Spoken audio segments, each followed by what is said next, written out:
So the next 6 months are going to be primarily focused on our next run of sessions, so getting our legislative budget requests through conference, through committee, and hopefully to funding at that point in time.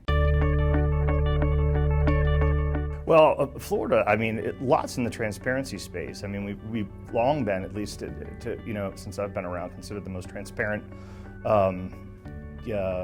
government and state government in the country. So from ours, it's trying to take all the data sets that we have and make them publicly available.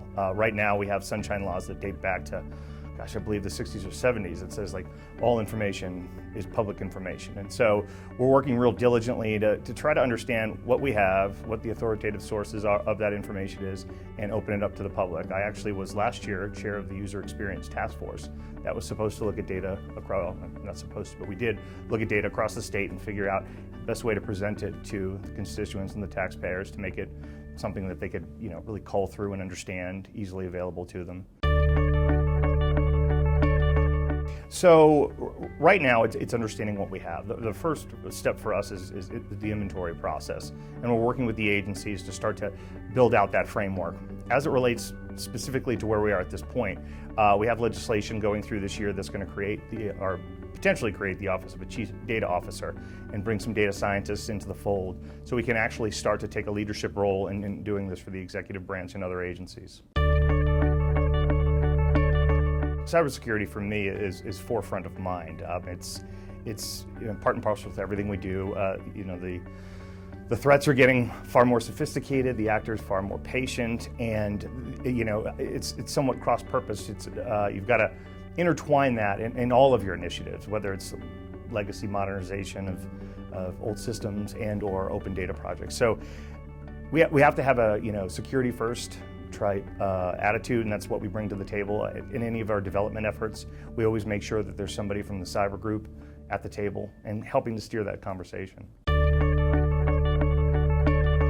Right now, we want to make sure that we're doing things in the most efficient and effective manner. Our agency has positioned ourselves as a trusted subject matter expert to the legislature and the governor's office.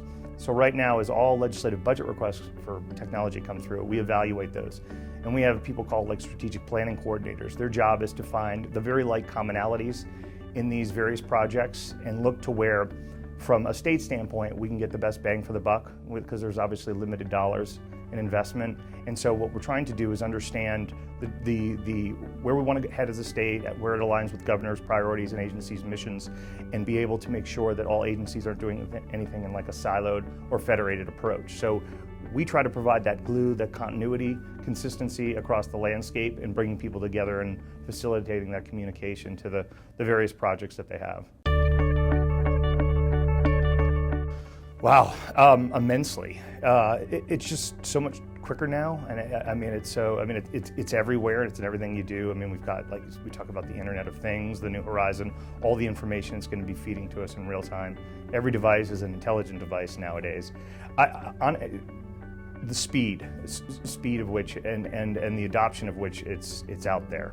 I mean, like we talked about, everybody's got a smartphone on there, all the information that it captures.